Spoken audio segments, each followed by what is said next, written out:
صلی اللہ علیہ وسلم کی آمد کا تذکرہ ہے یا نہیں؟ اس کے لیے ہم قرآن پاک کی سورہ آل عمران پارہ 3 آیت نمبر 82 وہ پڑھتے ہیں۔ اس میں اللہ تبارک و تعالیٰ نے ارشاد فرمایا وَإِذْ أَخَذَ اللَّهُ مِيثَاقَ النَّبِيِّينَ لَمَا آتَيْتُكُم مِّن كِتَابٍ وَحِكْمَةٍ ثُمَّ جَاءَكُمْ رَسُولٌ مُّصَدِّقٌ لِّمَا مَعَكُمْ لَتُؤْمِنُنَّ بِهِ وَلَتَنصُرُنَّهُ۔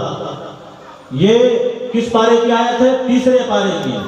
سورہ کا نام کیا ہے؟ سورہ آل عمران۔ آیت نمبر کتنا ہے؟ 82۔ اس میں اللہ نے فرمایا کہ یاد کرو جب اللہ نے نبیوں سے وعدہ لیا، کیا وعدہ لیا؟ لما آتیتکم من کتاب و حکمہ، کہ جب میں تمہیں کتاب اور حکمت عطا کروں گا، ثم جاءکم رسول مصدق لما معکم، پھر تمہارے پاس وہ عظمت والے رسول تشریف لائیں گے جو تمہاری کتابوں کی تصدیق کریں گے۔ لَتُؤْمِنُنَّ بِهِ وَلَتَنصُرُنَّهُ، جب تم اس نبی کا زمانہ پاؤ گے تو تمہیں ان پر ایمان بھی لانا ہے اور ان کی مدد بھی کرنی ہے۔ یہ آیت بھی اس کو تھوڑا ایکسپلین کرنا ہوگا۔ جب کچھ نہیں تھا، کب بھی نہیں تھا، کب نہیں تھا، آسمان سورج کچھ بھی نہیں تھا، تو اللہ تبارک و تعالیٰ نے روحوں کو اکٹھا کیا۔ کس کو؟ روحوں کو۔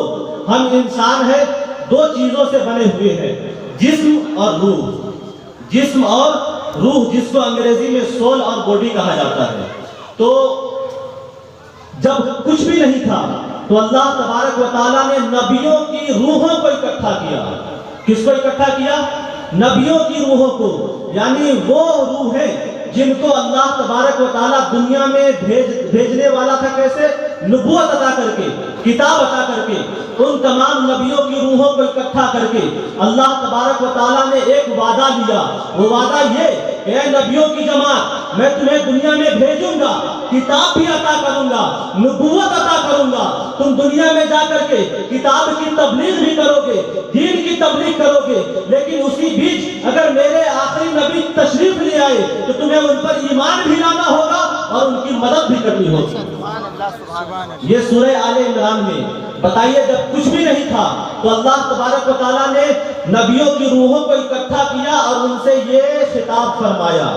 جیسے ابھی ہم اکٹھا ہیں نا، ایک آدمی بول رہا ہے، آپ سب سن رہے ہیں، تو اللہ تبارک و تعالیٰ نے جب کچھ بھی نہیں تھا تو نبیوں کی روحوں کو اکٹھا کیا، اور اکٹھا کرنے کے بعد ان سے یہ فرمایا کہ میرے نبی آخری نبی جلوہ گر ہوں گے، جب جلوہ گر ہوں گے تو ان پر ایمان بھی لانا ہے اور ان کی مدد بھی کرنی ہے۔ یہاں میں ایک بات بتا دینا چاہتا ہوں کہ لوگ یہ کہتے ہیں کہ میلاد نہیں منانا چاہیے، ایک طرح اکٹھا ہو کر کے آقا کی شان بیان نہیں کرنی چاہیے۔ آپ بتائیے کہ ہمارا خالق کون ہے؟ اللہ تبارک و تعالیٰ، اس نے ہمیں پیدا کیا ہے، پوری دنیا کی تمام چیزوں کو اسی نے پیدا کیا ہے۔ یہاں پر قرآن پاک یہ ہمیں بتا رہا ہے کہ اللہ تبارک و تعالیٰ نے نبیوں کی روحوں کو اکٹھا کر کے ان کے درمیان ہمارے آقا کی آمد کا تذکرہ ہمارے رب نے رب ہو کر کے بیان کیا، رب ہو کر کے بیان کیا۔ تو پھر ہم اگر منائیں، ہم اگر یہاں پر اکٹھے ہو کر کے آقا کی شان بیان کریں تو لوگ کہتے ہیں کہ یہ بدعت ہے۔ ان کو قرآن سے سمجھ لینا چاہیے، قرآن وہ بھی پڑھتے ہیں، ہم بھی پڑھتے ہیں۔ یاد رکھیے آیت نمبر 82 سورہ آل عمران پارہ 3۔ قرآن سے نبی کریم صلی اللہ تعالی علیہ وسلم کی میلاد کا مطلب کیا ہے؟ ہمارے آقا جب جلوہ گر ہوئے تو ہمارے آقا کی ولادت، ہمارے آقا کی پیدائش، ہمارے آقا کی برتھ ڈے سے پہلے کے حالات کیسے تھے، ہمارے آقا کی پیدائش کے وقت کن کن معجزوں کا ظہور ہوا، اس کا ذکر کرنا اور ہمارے آقا کے فضائل بیان کرنا، ان کے کمالات بیان کرنا، اسی کو میلاد کہا جاتا ہے۔ آپ عربی ڈکشنری اٹھائیے، اردو ڈکشنری اٹھائیے، ایک لغت ہے فیروز اللغات، وہ سب پڑھتے ہیں، اس میں آپ کھول کر کے دیکھیے میلاد کا مطلب کیا ہے۔ میلاد کا مطلب ہے پیدائش کا وقت یا پیدائش کا دن۔ دیکھیے بینر لگا ہوا ہے، اس میں لکھا ہوا جشن عید میلاد النبی۔ کیا لکھا ہوا ہے؟ جشن عید میلاد النبی۔ جشن کا معنی آپ سب جانتے ہیں کہ ہم خوشی مناتے ہیں۔ عید کا مطلب یہ ہوتا ہے کہ کسی تہوار کا پلٹ کر کے بار بار آنا۔ جشن عید میلاد النبی کا معنی ہوا نبی کریم صلی اللہ علیہ وسلم کی پیدائش کی عید کا جشن ہم یہ کرتے ہیں۔ بتائیے ہمارے آقا کا تذکرہ اللہ تبارک و تعالیٰ نے نبیوں کی روحوں کے درمیان کیا، تو قرآن پاک سے نبی کریم صلی اللہ علیہ وسلم کی ولادت اور آمد کا تذکرہ ثابت ہے۔ دلائل بہت سارے ہیں، وقت بہت کم ہے۔ اب آئیے، لوگ یہ بھی کہتے ہیں کہ کیا ہمارے آقا نے اپنی پیدائش اور اپنے برتھ ڈے کو منایا ہے؟ مسلم شریف کی حدیث ہے، ہمارے آقا ہر پیر کے دن، ہر منڈے کو، ہر سوموار کو روزہ رکھا کرتے تھے۔ کیا کرتے تھے؟ روزہ رکھا کرتے تھے۔ صحابہ کرام نے عرض کیا، یا رسول اللہ، آپ کو ہم لوگ دیکھتے ہیں کہ آپ ہر پیر کے دن روزہ رکھتے ہیں، اس کی وجہ کیا ہے؟ تو ہمارے آقا نے فرمایا، فیہ ولدت وفیہ انزل علیہ، میں سوموار کے دن، پیر کے دن، منڈے کے دن روزہ اسی لیے رکھتا ہوں کہ اللہ تبارک و تعالیٰ نے مجھے دنیا میں اسی دن جلوہ گر کیا تھا، اور میں اپنی برتھ ڈے اور اپنی پیدائش کا دن روزہ رکھ کر کے مناتا ہوں۔ تو ہم جو میلاد مناتے ہیں وہ ہمارے آقا کی خود سنت ہے، ہمارے آقا کا طریقہ ہے۔ اب بہت سارے لوگ بولتے ہیں کہ کیا کبھی صحابہ نے میلاد منایا ہے؟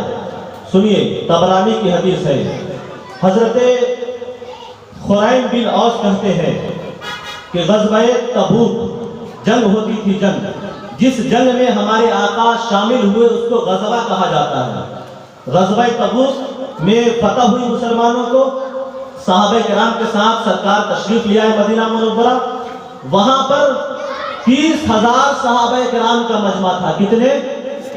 30,000 صحابہ کرام کا۔ اس وقت جب وہ صحابہ کرام موجود تھے اور ہمارے آقا جلوہ گر تھے، تو حضرت عباس رضی اللہ تعالیٰ عنہ، یہ ہمارے آقا کے چچا ہیں۔ کون ہے؟ چچا ہے حضرت عباس۔ وہ آئے حضور کی بارگاہ میں اور عرض کیا، یا رسول اللہ صلی اللہ تعالیٰ علیہ وسلم، کیا عرض کیا؟ اے اللہ کے رسول صلی اللہ تعالیٰ علیہ وسلم، انی اريد ان امدحک، حضور میں آپ کی تعریف کرنا چاہتا ہوں، میں آپ کی نعت پڑھنا چاہتا ہوں۔ کس کتاب میں یہ حدیث موجود ہے؟ طبرانی میں، اور امام حاکم نے مستدرک میں بھی اس کو روایت کیا ہے۔ اگر کسی کو ریفرنس چاہیے تو مجھ سے مل سکتا ہے۔ تو حضرت امام طبرانی بیان کرتے ہیں کہ صحابہ کرام کا مجمع تھا۔ کتنے صحابہ کرام کا؟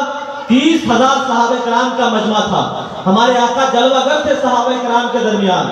حضرت عباس جو ہمارے آقا کے چچا ہیں، وہ آئے آقا کی بارگاہ میں اور عرض کیا، یا رسول اللہ، انی اريد ان امدحک، میں آپ کی شان میں نعت پڑھنا چاہتا ہوں۔ تو ہمارے آقا نے فرمایا، ٹھیک ہے، ہاتے لا یقبض اللہ فاک، اللہ تعالیٰ تمہیں خوش و خرم رکھے، پڑھو کیا پڑھنا چاہتے ہو۔ یہاں کوئی کہے گا کہ آپ ثبوت پیش کر رہے ہیں میلاد منانے کا، کہ کیا صحابہ نے کبھی میلاد منایا ہے، اور آپ کہہ رہے ہیں کہ حضرت عباس اجازت مانگ رہے حضور سے نعت پڑھنے کی۔ تو سنیے، وہ جو شعر انہوں نے کہا، اس شعر میں کیا کہا سنیے۔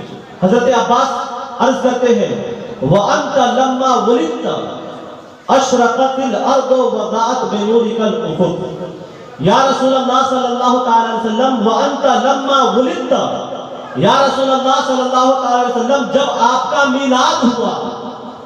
یہ ولدت عربی لفظ ہے، یہاں پر عربی پڑھنے والے موجود ہے۔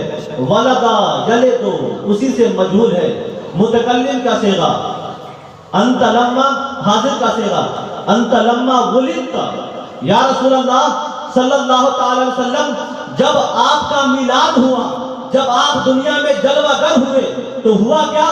اشرقت الارض وضاءت بنورک الافق، یا رسول اللہ صلی اللہ تعالی علیہ وسلم، جب آپ کا میلاد ہوا، جب آپ دنیا میں تشریف لائے، آپ کی ولادت باسعادت سے پوری دنیا جگمگانے لگی۔ آپ کی ولادت سے پہلے سب تاریکی میں تھے۔ آپ لوگ پڑھتے ہیں نا، بلغ الغلاب کمالہ کشفت دجاب جمالہ حسنت جمیع خصالہ، اس کا معنی کیا ہے معلوم ہے؟ بلغ الغلاب کمالہ، ہمارے آقا کو اللہ تبارک و تعالیٰ نے وہ مقام و مرتبہ عطا کیا کہ سرکار اپنے فضل و کمال میں مخلوق میں سب سے بلند ہو گئے۔ وہ کیسے؟ اس کو سمجھنے کے لیے یہ شعر سمجھنا ہوگا، زہ عزت و اطلاع محمد کہ ہے عرش حق زیر پائے محمد۔ کہ جب نبی کریم صلی اللہ علیہ وسلم معراج کے لیے حاضر ہوئے اللہ کے دیدار کے لیے، تو آپ کو معلوم ہے نا کہ اللہ تبارک و تعالیٰ نے ہمارے آقا کو بلایا، تو ہمارے آقا پہلے آسمان سے بھی اوپر گئے، دوسرے آسمان سے بھی اوپر گئے، ساتوں آسمان سے اوپر گئے، عرش سے اوپر گئے، لامکہ میں گئے۔ یاد رکھیے معخلوق میں سب سے بلند درجہ جو ہے، سب سے بلندی پر فائز کیا ہے؟ کیا ہے؟ عرش۔ اور ہمارے آقا جب معراج پر تشریف لے گئے، معراج کے لیے حاضر ہوئے، جب ہمارے آقا اللہ تبارک و تعالیٰ کے دیدار کے لیے گئے تو ہمارے آقا کا قدم عرش کے اوپر تھا اور عرش ہمارے آقا کے قدموں کے نیچے تھا۔ اسی لیے تو کہا ہے ہمارے امام نے، زہ عزت و اطلاع محمد کہ ہے عرش حق زیر پائے محمد۔ عرش حق ہے مسند رفعت رسول اللہ کی، دیکھنی ہے حشر میں عزت رسول اللہ کی۔ تو بتانا یہ ہے کہ ہمارے آقا کی موجودگی میں وہاں پر 30,000 صحابہ کرام تھے۔ 30,000 صحابہ کے درمیان حضرت عباس جو ہمارے آقا کے چچا ہیں، وہ کیا شعر پیش کرتے ہیں؟ انت لما ولدت یا رسول اللہ، جب آپ کا میلاد ہوا، جب آپ کی پیدائش ہوئی تو پوری دنیا میں تاریکی ہی تاریکی تھی۔ آپ کی ولادت کی وجہ سے، آپ کے رخ زیبا کی روشنی سے پوری دنیا روشن و منور ہو گئی۔ یہ میلاد جیسے ہم یہاں پر بیٹھ کر کے شعر پڑھتے ہیں نا، اسی طرح حضرت عباس آقا کی موجودگی میں 30,000 صحابہ کرام کے درمیان، اس کو علامہ ابن حجر اسقلانی نے فتح الباری میں بیان کیا ہے، 30,000 مجمع کے بیچ میں حضرت عباس نے ہمارے آقا کا میلاد پڑھا، یہ شعر پڑھا۔ اگر ہم ابھی پڑھتے ہیں، سروردی محلہ کی کمیٹی جو یہ اہتمام کرتی ہے، تو لوگ کہتے ہیں کہ ان لوگوں نے نیا نیا طریقہ اختیار کر لیا ہے۔ ہم کہتے ہیں بھائی آپ پڑھیے تو ذرا، اصل بات یہ ہے کہ ہمارا قرآن جو ہے یہ عربی میں ہے اور اسی طرح احادیث کی کتابیں عربی میں ہیں۔ قرآن سمجھنے کے لیے ہمیں تفسیر کی کتاب پڑھنی ہوگی۔ تفسیر کا مطلب یہ ہے کہ قرآن کی روشنی میں، احادیث کی روشنی میں آیت کا مطلب کیا ہے، آیت کا مفہوم کیا ہے، مفسرین نے بیان کر دیا ہے۔ تو قرآن سمجھنے کے لیے ہمیں تفسیر پڑھنا ہوگا، حدیث سمجھنے کے لیے ہمیں محدثین کی تشریح سب پڑھنی ہوگی، اور وہ تشریح ہے عربی میں۔ عربی کتاب آپ دیکھیے اور دیکھیں گے تو آپ کا ایمان تازہ ہو جائے گا۔ پڑھیں گے انشاءاللہ تبارک و تعالیٰ وہ تمام چیزیں موجود ہیں جو ہم آج ولادت نبی کی خوشی میں کرتے ہیں، اپنے گھر پہ جھنڈا لگاتے ہیں، وہ بھی کتاب میں موجود ہیں، اپنے گھر پہ چراغا کرتے ہیں، وہ بھی کتاب میں موجود ہیں، ہم جلوس محمدی نکالتے ہیں، وہ بھی کتاب میں موجود ہے۔ یہ 3 باتیں انشاءاللہ تعالیٰ میں بیان کروں گا اور اپنی گفتگو ختم کروں گا۔ پہلی بات یہ کہ جب ہم نبی کریم صلی اللہ علیہ وسلم کی ولادت کی خوشی میں گھر پہ جھنڈا لگاتے ہیں تو لوگ اعتراض کرتے ہیں اور کہتے ہیں جھنڈا کیوں لگائے، نہیں لگانا چاہیے۔ تو ان کو یہ بات سننی چاہیے، وہ کیا؟ ہمارے آقا کی والدہ کا نام کیا ہے؟ سیدہ آمنہ۔ کیا نام ہے؟ آمنہ۔ بولے زور سے، آمنہ، سیدہ آمنہ۔ وہ فرماتی ہے کہ جب ولادت کا وقت قریب آیا تو کیا ہوا؟ آپ فرماتی ہے کہ رأیت ثلاثۃ اعلام، جب آقا کی ولادت کا وقت قریب آیا تو سیدہ آمنہ نے 3 جھنڈے دیکھے۔ کتنے؟ 3 جھنڈے۔ یہ اپنی طرف سے میں نہیں کہہ رہا، یہ جو میں عربی پڑھ رہا ہوں اس کو لکھنے والے علامہ احمد ابن محمد القسطلانی ہیں۔ ان کا وصال کب ہوا ہے؟ 923 ہجری میں۔ کب ہوا ہے؟ 923۔ ابھی کیا چل رہا ہے؟ 1443۔ 1443۔ اور ان کا وصال کب ہوا؟ 923 میں۔ اس سے پہلے، اپنے وصال سے پہلے یہ لکھ گئے۔ کتاب کا نام کیا ہے؟ المواہب اللدنیہ۔ ٹھیک، اس میں یہ موجود ہے۔ صفحہ نمبر کتنا ہے؟ 65۔ ٹھیک، 65 66۔ اس میں انہوں نے لکھا ہے، سیدہ آمنہ فرماتی ہے کہ میں نے دیکھا 3 جھنڈے دیکھا۔ کتنے؟ 3۔ علمم بالمشرق، ایک جھنڈا مشرق میں لگا دیکھا، وعلمم بالمغرب، اور ایک جھنڈا مغرب میں لگا دیکھا۔ کہاں؟ مغرب میں۔ مشرق کا مطلب ہوتا ہے پورب اور مغرب کا مطلب ہوتا ہے پچھم۔ ایک جھنڈا مشرق میں لگا ہوا تھا، ایک جھنڈا مغرب میں لگا ہوا تھا، اور تیسرا جھنڈا کہاں تھا؟ تیسرا جھنڈا کہاں؟ سنیے، وعلمن علی ظہر الکعبہ، اور تیسرا جھنڈا اللہ تبارک و تعالیٰ کے گھر کعبے کے چھت پہ لگا ہوا تھا، کعبے کے چھت پہ لگا ہوا تھا، کعبے کے چھت پہ کہاں لگا تھا؟ کعبے کے چھت پہ 3 جھنڈے لگے تھے، اور لگایا کس نے تھا؟ امام جلال الدین سیوطی الخصائص الکبریٰ میں فرماتے ہیں، ان کا بھی وصال 1000 ہجری سے پہلے ہوا ہے۔ تو دیکھیے یہ جھنڈے لگانے کا ثبوت یہ 923 ہجری سے پہلے عالم بیان کر رہے ہیں، اور ابھی 1400 میں جو پیدا ہوتے ہیں اور وہ یہ کہتے ہیں کہ جھنڈا نہیں لگانا چاہیے، اور ہمارے عوام کریں گے کیا؟ ان کو تو معلوم نہیں، جیسا سمجھا دیا جائے ویسے سمجھ لیں گے۔ ابھی چائے رہنے دیجئے، چائے رہنے دیجئے، ڈسٹرب ہوگا، چائے رہنے دیجئے، یہ پیتے رہتے ہیں انشاءاللہ۔ ابھی تو 923 ہجری میں وصال ہوا ہے، ابھی کتنا گیپ ہے؟ تقریباً 500-600 سال کا، 500-600 سال پہلے کی بات میں بیان کر رہا ہوں۔ تو علامہ جلال الدین سیوطی فرماتے ہیں کہ حضرت جبرائیل علیہ السلام 70,000 فرشتوں کی موجودگی میں، کتنے؟ 70,000 فرشتوں کے ساتھ آئے، اور ایک جھنڈا مشرق میں لگایا، ایک جھنڈا مغرب میں لگایا، اور ایک جھنڈا خانے کعبہ کے چھت پہ لگایا۔ پھر سیدہ آمنہ فرماتی ہے کہ اس کے بعد میرے آقا جلوہ گر ہو گئے، جب دنیا میں تشریف لائے تو آقا کی ولادت کے وقت ایک ایسی روشنی نکلی کہ جس روشنی کی برکت سے، جس روشنی کے اجالے میں نے شام کے محلات بھی دیکھ لیے، وہ شام جو مکہ مکرمہ سے کوسوں دور ہے، کئی 100 کلومیٹر میں ہے، وہاں کی چیزیں، وہاں کی بلڈنگ ان کو نظر آ گئی۔ تو آپ بتائیے کہ ہمارے عالم علامہ احمد ابن محمد قسطلانی یہ اپنی کتاب مواہب اللدنیہ میں فرماتے ہیں کہ 3 جھنڈے اللہ تبارک و تعالیٰ کے حکم سے حضرت جبرائیل نے لگائے، ایک جھنڈا مشرق میں، ایک جھنڈا مغرب میں، اور ایک جھنڈا کعبے کے چھت پر۔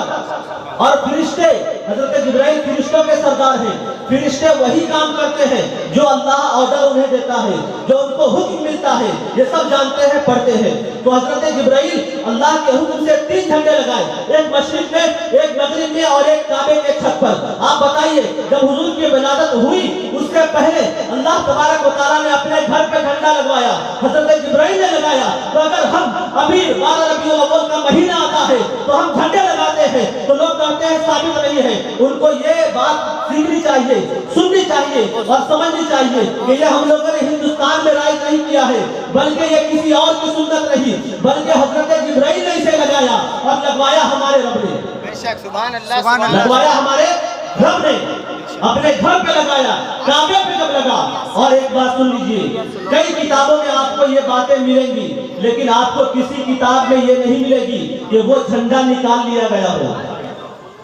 3 جھنڈے لگائے گئے، لیکن کسی کتاب میں آپ نہیں پائیں گے کہ وہ جھنڈا بھی نکال لیا گیا ہو۔ مطلب یہ ہے کہ وہ جھنڈے اب تک لگے ہوئے ہیں اور قیامت تک لگے رہیں گے۔ کیوں؟ کیونکہ قیامت تک کوئی آخری نبی، کوئی اور نبی نہیں آئے گا، کوئی اور کتاب نہیں آئے گی، بلکہ ہمارے نبی پوری دنیا کے لیے، قیامت تک کے لیے نبی ہے۔ اور جو قرآن ان پر نازل ہوا ہے، قرآن، وہ قیامت تک کے لیے اللہ کا کلام ہے، اللہ کی کتاب ہے۔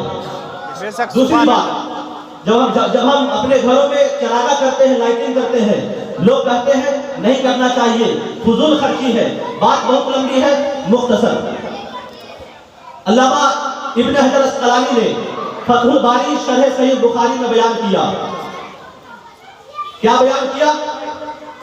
حضور کی جب ولادت ہو رہی تھی، ولادت سے پہلے یہاں پر بھی جب کسی عورت کے ڈیلیوری کا وقت آتا ہے تو اس وقت ان کے پاس پڑوس کی عورتیں جو تجربہ کار ہوتی ہیں وہ جاتی ہیں۔ کس لیے جاتی ہے؟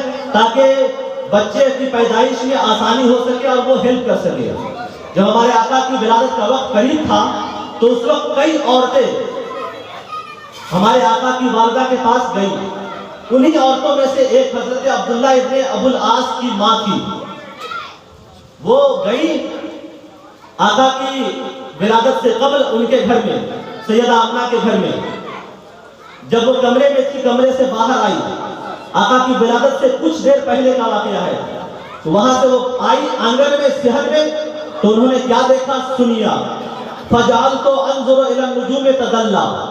حضرت عثمان ابن ابو العاص کی والدہ وہ کہتی ہے کہ میں نے دیکھا آسمان کی طرف کہ وہی ستارے جو ہمارے نگاہوں سے کافی دور ہیں، بالکل بالکل چھوٹے چھوٹے نظر آتے ہیں، لیکن جب آقا کی ولادت کا وقت قریب آیا تو میں وہاں گئی تو دیکھا کیا کہ میں نے دیکھا کہ آسمان کے ستارے بالکل قریب آ گئے ہیں، اور کتنے قریب آ گئے ہیں وہ خود فرماتی ہے کہ اقول لتقعنا علیہ، ایسا لگتا تھا جیسے ستارے ہم پر گر پڑیں گے۔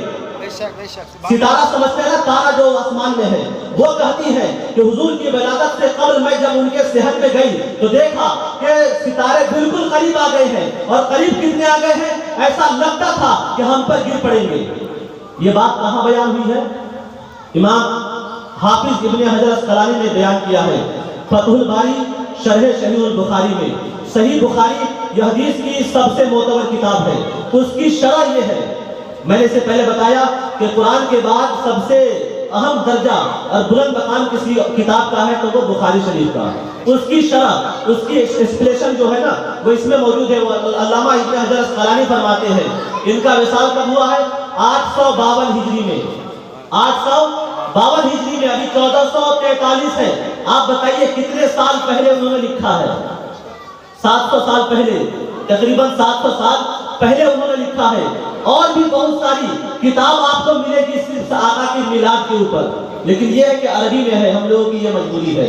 تو نبی کریم صلی اللہ علیہ وسلم کی ولادت کے وقت ستارے بالکل آسمان کے قریب آ گئے تھے، اور اتنے قریب آ گئے تھے کہ ایسا لگتا تھا کہ ستارے زمین پر ان پر گر پڑیں گے۔ تو آپ بتائیے کہ جب ہمارے آقا کی ولادت ہوئی، ستارے کس کے حکم سے جگمگا رہے ہیں؟ اللہ کے حکم سے۔ تو اللہ ہی نے ان کو یہ حکم دیا کہ جاؤ، میرے نبی کی ولادت ہونے والی ہے، آخری نبی کی ولادت ہونے والی ہے، انہی کے صدقے میں ہم نے انسان کو پیدا کیا، جانوروں کو پیدا کیا، آسمان کو پیدا کیا، زمین کو پیدا کیا، چاند کو پیدا کیا، ساری دنیا کے مخلوق کو پیدا کیا۔ اگر ان کو پیدا کرنا مقصود نہ ہوتا، لولاک لما اذہبت ربوبیہ، اے محبوب اگر تمہیں پیدا کرنا مقصود نہ ہوتا تو میں اپنے رب ہونے کا اظہار بھی نہیں کرتا۔ آپ بتائیے وہ رب جو ستارے پر جگمگا رہا ہے، پوری دنیا میں اسی کا حکم چلتا ہے اور وہی سب کا خالق ہے، اس رب نے ہمارے نبی کی ولادت کے قریب اپنے ستاروں کو حکم دیا کہ جاؤ چراغاں کرو اور روشنی کرو۔ کیوں؟ کیونکہ سرکار آ رہے ہیں، میرے آخری نبی آ رہے ہیں، میرے حبیب آ رہے ہیں۔ تو جب اللہ تبارک و تعالیٰ نے ہمارے نبی کی ولادت سے پہلے ستاروں کو حکم دیا کہ بالکل قریب ہو جاؤ اور روشنی بکھیرو، تو ہم تو ستارے آسمان سے لا نہیں سکتے، بلکہ اپنی حیثیت کے مطابق ہم وہ بتی لاتے ہیں اور اپنے گھر کو سجاتے ہیں۔ کیوں؟ تاکہ اللہ کی سنت پر عمل ہو جائے، اللہ کے طریقے پر عمل ہو جائے۔ سبحان اللہ سبحان تو ہم گھر میں جھنڈے لگاتے ہیں، یہ بھی ثابت ہے، اور گھر میں ہم چراغاں کرتے ہیں، لائٹنگ کرتے ہیں، یہ بھی ثابت ہے۔ اب آخری بات، جلوس جب ہم نکالتے ہیں تو لوگ کہتے ہیں کہ جلوس کیوں نکالتے؟ جلوس نکالنا بھی یہ صحابہ کرام کی سنت ہے۔ کن کی سنت ہے؟ صحابہ کرام کی۔ کب؟ نبی کریم صلی اللہ علیہ وسلم کی آمد پر۔ ہمارے آقا مکہ مکرمہ سے مدینہ منورہ ہجرت کر کے گئے، آپ کو معلوم ہے نا، نبی کریم صلی اللہ علیہ وسلم مکہ میں پیدا ہوئے، وہیں آپ نے اعلان نبوت فرمایا، دین کی تبلیغ کی۔ کفار قریش ہمارے آقا کو تکلیف دیتے تھے اور صحابہ کرام کو تکلیف دیتے تھے۔ اللہ کا حکم ہوا کہ مکہ سے ہجرت کر کے مدینہ چلے جائیے۔ جب مکہ سے ہمارے آقا نکلے ہجرت کے لیے تو کفار قریش نے یہ اعلان کر دیا کہ جو بھی محمد صلی اللہ علیہ وسلم کو پکڑ کر کے لائے گا اس کو 100 اونٹ انعام میں دیے جائیں گے۔ کتنے اونٹ؟ 100 اونٹ انعام میں دیے جائیں گے۔ تو جو بھی سنا اس نے 100 اونٹ کی لالچ میں کوشش کی۔ ایک شخص جو اس وقت ایمان نہیں لائے تھے، صحابی رسول حضرت بریدہ اسلمی، کیا نام ان کا؟ حضرت بریدہ اسلمی، وہ اسی لالچ میں آئے کہ جائیں گے اور محمد صلی اللہ علیہ وسلم کو پکڑ کر کے کفار قریش کے حوالے کر دیں گے اور ان سے 100 اونٹ لے لیں گے۔ اس نیت سے وہ نکلے۔ جب ہمارے آقا کے قریب وہ پہنچے، حضرت بریدہ اسلمی ہمارے آقا کو دیکھا تو نبی کریم صلی اللہ علیہ وسلم کے رخ زیبا کو دیکھ کر آپ ہمارے آقا کے عاشق ہو گئے اور آپ نے ایمان قبول کر لیا، اور آپ کے ساتھ جو 70 سوار آئے ہوئے تھے وہ بھی ایمان قبول کر لیے۔ ایمان قبول کرنے کے بعد ہمارے آقا سے عرض کیا، یا رسول اللہ صلی اللہ علیہ وسلم آپ اتنے حسین ہیں، بیوٹیفل ہیں، آپ سے حسین آج تک ہم نے دیکھا ہی نہیں، بلکہ کسی ماں نے جنا ہی نہیں۔ آپ آپ اللہ کے آخری نبی ہیں، آپ ہی کے صدقے میں اللہ نے پوری چیز کو پیدا کیا، پوری دنیا کو پیدا کیا. آپ ہجرت کر کے مدینہ منورہ جا رہے ہیں اور آپ یوں ہی جائیں گے نہیں، بلکہ آپ کی آمد مدینہ میں شان و شوکت کے ساتھ ہونی چاہیے، ایک الگ طریقے سے اعجاز کی صورت میں ہونی چاہیے. اس لیے آپ کو یوں ہی نہیں جانا ہے. حضرت بریدہ سلمی نے اپنا امامہ اپنے سر سے اتارا اور نیزے پہ کھڑا کر دیا، نیزے پہ لگایا، اور لگانے کے بعد آپ آگے آگے جانے لگے اور سرکار پیچھے سے تشریف لانے لگے. جب ہمارے آقا صلی اللہ تعالیٰ علیہ وسلم ان کے ساتھ مدینہ منورہ میں حاضر ہوئے تو مدینہ منورہ کے جملہ انصار صحابہ اور وہاں کی عورتیں، وہاں کی بچیاں ہمارے آقا کی آمد کا انتظار کر رہے تھے. روزانہ وہ راہ تکتے تھے، روزانہ وہ انتظار کرتے تھے. جب ان کو معلوم ہو گیا کہ نبی آخر الزمان ہجرت کر کے مکہ مکرمہ سے مدینہ منورہ تشریف لا رہے ہیں تو وہ سب کے سب عورتیں چھت پہ چلی آئی اور مرد حضرات گھر سے باہر نکل آئے، اپنے علاقے سے باہر نکل آئے. کیوں؟ آمد رسول صلی اللہ تعالی علیہ وسلم کے لیے انہوں نے جشن منایا اور جشن کے طور پر جلوس نکالا. جب ہمارے سرکار سے ملاقات ہوئی تو جب ہمارے آقا مکہ مکرمہ سے مدینہ منورہ تشریف لائے، مدینہ منورہ میں جب انٹری ہوئی ہمارے آقا کی تو وہاں کی بچیاں پڑھ رہی تھی طلع البدر علینا من ثنیات الوداع وجب الشکر علینا ما دعا للہ داعی. سبحان اللہ. تو جھنڈے لے کر کے آمد رسول پر خوشی منانا، جلوس نکالنا، یہ خود صحابہ کرام کی سنت ہے.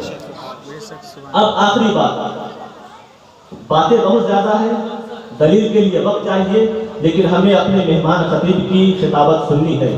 میں بس آخری بات بیان کر کے اپنی گفتگو ختم کر دے رہا ہوں. ہم لوگ نبی کریم صلی اللہ علیہ وسلم کی پیدائش کی خوشی منا رہے ہیں، جشن منا رہے ہیں. مطلب یہ ہے کہ آقا کا برتھ ڈے اور میلاد منا رہے ہیں. جب ہم کسی کے برتھ ڈے میں جاتے ہیں تو کچھ تحفہ پیش کرتے ہیں یا نہیں؟ گفٹ پیش کرتے، تحفہ پیش کرتے. تو ہمیں بھی نبی کریم صلی اللہ علیہ وسلم کی بارگاہ میں تحفہ پیش کرنا چاہیے، اور ایسا تحفہ ہم پیش کرتے ہیں جس کا برتھ ڈے ہوتا ہے، جو اس کو پسند آئے، جو اس کے پسند کی چیز ہو وہی ہم برتھ ڈے میں دیتے ہیں. تو آئیے ہم اپنے نبی سے پوچھتے ہیں کہ حضور آپ کو پسند کیا ہے؟ تو ہمارے آقا فرماتے ہیں کہ قرۃ عینی فی الصلاۃ، میری آنکھوں کی ٹھنڈک نماز میں ہے. کس میں ہے؟ نماز میں ہے. نماز ہم پڑھتے ہیں تو ہمارے آقا صلی اللہ علیہ وسلم خوش ہوتے ہیں. تو ہمیں اس نبی دیوس ہم لوگ بولتے ہیں نا، اس پر ہمیں آقا کی بارگاہ میں یہ تحفہ پیش کرنا ہے کہ ہم لوگ انشاءاللہ تبارک و تعالی آج سے ہی یہ وعدہ کر لیتے ہیں، یہ عہد کر لیتے ہیں کہ ہم ہیں آقا کے غلام. آقا کے صدقے میں اللہ نے ہمیں ایمان عطا کیا، اللہ نے ہمیں قرآن عطا کیا، اللہ نے ہمیں انسان بنایا. وہ نہیں ہوتے تو ہم نہیں ہوتے. اللہ تبارک و تعالیٰ نے نبی کے صدقے ہمیں ایمان عطا کیا، نبی کے ذریعے، نبی کے وسیلے ہمیں قرآن عطا کیا. رمضان بھی ہمیں انہی کے صدقے ملا. قبر میں ہمیں وہی کام آئیں گے، قبر میں انہی کے بارے میں پوچھا جائے گا ماذا تقول فی شان حاضر رجل، حاضر رجل، اس شان والے نبی کے بارے میں تو کیا کہتا تھا. حشر میں بھی ہمارے آقا کام آئیں گے، پل صراط پر بھی ہمارے آقا کام آئیں گے. لواء الحمد جب ہمارے آقا کے ہاتھ میں ہوگا تو ہم اسی جھنڈے کے نیچے ہوں گے. آب کوثر پر بھی نبی ہمیں جام پلائیں گے. ہاں تو دنیا میں بھی اور آخرت میں بھی نبی ہمارے کام آئیں گے. تو ہم ان کا برتھ ڈے منا رہے ہیں، ان کی ولادت کی خوشی منا رہے ہیں، تو ہمیں ان کی بارگاہ میں تحفہ پیش کرنا ہے. تحفہ کس طور پر پیش کریں گے کہ ہم یہ وعدہ کر لیتے ہیں انشاءاللہ تبارک و تعالیٰ کہ آج کے بعد ہم نماز کی پابندی کریں گے، اور اس پابندی، اس عقیدے کے ساتھ نماز پڑھیں گے کہ نماز ہم پڑھتے ہیں، ہم آقا کے نبی، آقا کے امتی ہیں، ہم نماز پڑھیں گے، ہمارے آقا خوش ہوں گے. اس لیے ہم یہ تحفہ پیش کریں گے نمازی بن کر کے آقا کی بارگاہ میں. ایک فائدہ میں یہ بتا دیتا ہوں، نماز جو بھی پڑھے گا اس کے لیے وضو ضرور کرے گا. وضو کرے گا نا بھائی، وضو کریں گے تو ہی نماز پڑھتے ہیں. آقا نے فرمایا مفتاح الجنت الصلاۃ، جس کو جنت میں جانا ہے اس کو نماز پڑھنی ہوگی. ومفتاح الصلاۃ الطہور، اور نماز کی کنجی، جنت کی کنجی نماز ہے، اور نماز کی کنجی وضو ہے. وضو کریں گے جو نمازی ہے ان کے لیے، اور جو نمازی بنیں گے ان کے لیے بھی یہ حدیث ہے. یہ صحیح ستہ کی اکثر کتابوں میں یہ حدیث مذکور ہے. ہمارے آقا فرماتے ہیں کہ بروز قیامت میں اپنی امتیوں کو پہچانوں گا کیسے, ان کی آئیڈینٹی کیا ہے, ان کی شناختی کارڈ کیا ہے. آج ہم نے یہ بیچ لگایا ہے, مطلب یہ ہے کہ ہم جشن عید میلاد النبی میں شرکت کر رہے ہیں. کہاں؟ یہ سروردی محلہ. کن کی طرف سے یہ جلوس ہے؟ یہ محفل ہے نورانی جلسے عاشقان رسول.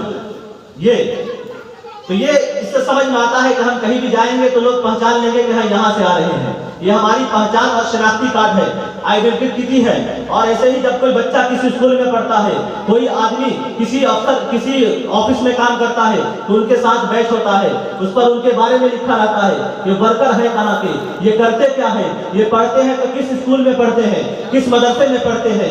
یاد رکھیے ہمارے آقا نے فرمایا کہ بروز قیامت ہمارے غلام کس طرح پہچانے جائیں گے. آپ فرماتے ہیں کہ ان امتی یدعون الی یوم القیامہ غرا محجلین من آثار الوضوء, کہ میرے غلام بروز قیامت پہچانے جائیں گے کس طرح کہ ان کے آثار وضو میں جو چیز وہ دھوتے ہیں, ہاتھ دھوتے ہیں, چہرہ دھوتے ہیں, پاؤں دھوتے ہیں, جو چیزیں ہم وضو میں دھوتے ہیں, قیامت کے دن وہ تمام جگہ چہرہ ہمارا, پورا ہاتھ, پورا پاؤں, وہ سب چمکتا دمکتا ہوگا, چمکے گا. اور اس چمک سے لوگوں کو معلوم چل جائے گا کہ یہ نبی آخر الزمان کی امتی ہے, یہ جنت میں سب سے پہلے جائیں گے. آقا فرماتے ہیں کہ بروز قیامت میری امتی کی پہچان یہی ہے کہ جو لوگ وضو کرتے ہیں اور وضو میں ہاتھ دھوتے ہیں, چہرہ دھوتے ہیں, پاؤں دھوتے ہیں, بروز قیامت میرے امتی اس طرح پہچانے جائیں گے کہ جو لوگ وضو میں یہ جگہ دھوتے ہیں, چہرہ دھوتے ہیں, ہاتھ دھوتے ہیں, پاؤں دھوتے ہیں, بروز قیامت ان کی یہ جگہ, یہ اعضاء چمکتے ہوں گے, دمکتے ہوں گے اور روشنی دیتے ہوں گے, جس سے پہچان لیے جائیں گے کہ یہ میرے امتی ہوں گے. اور وہ لوگ خاموش نہیں بیٹھیں گے بلکہ یہ کہتے نظر آئیں گے کہ ہم رسول اللہ کے, جنت رسول اللہ کی. سبحان اللہ. تو الحمدللہ ہم لوگ بہت ہی خوش قسمت ہے کہ ہم آقائے کائنات صلی اللہ علیہ وسلم کی ولادت کی خوشی مناتے ہیں, ان کی محفل منعقد کرتے ہیں. اور یہ واقعی بہت بابرکت محفل ہے اور مجلس ہے. یہ سب ہم نے 100 سال, 50 سال, 30 سال پہلے شروع نہیں کیا ہے, بلکہ ہم نے ابھی دلیل سے پیش کیا کہ نبی کریم صلی اللہ علیہ وسلم کی آمد کا تذکرہ ہمارے رب نے نبیوں کی روحوں کے درمیان کیا. تیسرے پارے میں سورہ آل عمران میں 82 نمبر آیت میں ہے, اس کو آپ غور سے سن لیجئے. ایسے ہی ہم نے طبرانی کی روایت بیان کی جس میں حضرت عباس نے 30,000 صحابہ کرام کے مجمع میں نعت پڑھی ہمارے آقا کی, اور ایسی نعت جس میں ہمارے آقا کی ولادت کا تذکرہ ہے. شعر کیا ہے؟ وَأَنْتَ لَمَّا وُلِدْتَ, حضور جب آپ کا میلاد ہوا تو پوری دنیا روشنی سے جگمگا گئی. سب کفر کے اندھیرے میں تھے, لیکن جب آپ جلوہ گر ہوئے تو روشنی ہی روشنی, ایمان کی روشنی مل گئی. وہی لوگ جو پہلے اپنی بچیوں کو زندہ دفناتے تھے, زندہ ان کو قبر کے نیچے داب دیا کرتے تھے, وہی لوگ اپنی بچیوں سے محبت کرنے لگے. آقا یہ آپ کی آمد کا صدقہ ہے. وہی لوگ جو اپنی ماں سے نکاح کر دیا کرتے تھے, ان کو آپ نے بتایا کہ ماں کا مقام یہ نہیں ہے کہ ان کے ساتھ نکاح کیا جائے, ان پر ظلم کیا جائے, بلکہ ہمارے آقا نے فرمایا اے لوگوں اگر تم جنت میں جانا چاہتے ہو تو جنت تمہیں کہیں اور نہیں ملے گی, بلکہ ماں باپ کی خدمت کرو, اور ماں کی خدمت کرو گے, باپ کی خدمت کرو گے تو ہوگا یہ کہ اللہ تبارک و تعالیٰ تمہیں حج کا ثواب عطا فرمائے گا. اور ماں کی خدمت کرو گے تو ہوگا کیا کہ یاد رکھو اے جنتو تب تحت اقدام الامہات, جنت ماں کے قدموں کے نیچے ہے. سبحان اللہ. ماں کے قدموں کے نیچے ہے. ہمارے آقا تشریف لائے تو عورتوں کو حقوق ملا, ویمن رائٹس. لوگ بولتے ہیں نا, عورتیں بولتی ہیں آج کل کی کہ اسلام نے ہمیں کیا دیا, آقا نے ہمیں کیا دیا, تو ان کو تاریخ پڑھنی چاہیے, ہسٹری پڑھنی چاہیے. ہسٹری جب کھولیں گے تو معلوم ہوگا کہ عرب کا ماحول ہمارے آقا کی ولادت سے پہلے کا یہ تھا کہ وہاں لوگ اپنی بچیوں کو, زندہ بچیوں کو دفنا دیا کرتے تھے. لیکن ہمارے آقا جب جلوہ گر ہوئے تو فرمایا اے دیوانوں, اے میرے غلاموں, یاد رکھو بچیاں اس لیے نہیں ہے کہ ان کو زندہ دفنا دیا جائے, بلکہ بچیوں کا مقام یہ ہے کہ یہ دیکھو یہ فاطمہ ہے, یہ میری بیٹی ہے, اور اس کا مقام یہ ہے کہ فاطمہ تو بوزۃ منی, فاطمہ میرے جگر کا ٹکڑا ہے, سبحان اللہ. میرے جگر کا ٹکڑا ہے. تو ہمارے آقا نے عورتوں کو بھی بہت سارے حقوق عطا کیے ہیں, اور ہم مسلمانوں کو بھی بہت سارے خوشخبریاں اور بہت سارے بہت ساری خوشخبریاں ہم لوگوں کو بیان کی ہے کہ اگر ہم نماز پڑھیں گے تو ہمیں کیا ملے گا، اگر ہم روزے رکھیں گے تو ہمیں کیا انعام ملے گا۔ اللہ تبارک و تعالیٰ کی بارگاہ میں دعا ہے کہ اللہ تبارک و تعالیٰ ہم لوگوں کو حق سننے اور حق پر عمل کرنے کی توفیق عطا فرمائے۔ استغفر اللہ ربی من کل ذنب و اتوب الیہ، لا الہ الا اللہ محمد رسول اللہ۔ نعرہ تکبیر، نعرہ رسالت، مسجد اعلیٰ حضرت، مسجد اعلیٰ حضرت، جشن عید میلاد النبی، جشن عید میلاد النبی، حضرت علامہ مولانا مفتی غلام جیلانی ازہری صاحب قبلہ، زندہ باد، نعرہ رسالت، زندہ باد۔ اللہ سبحانہ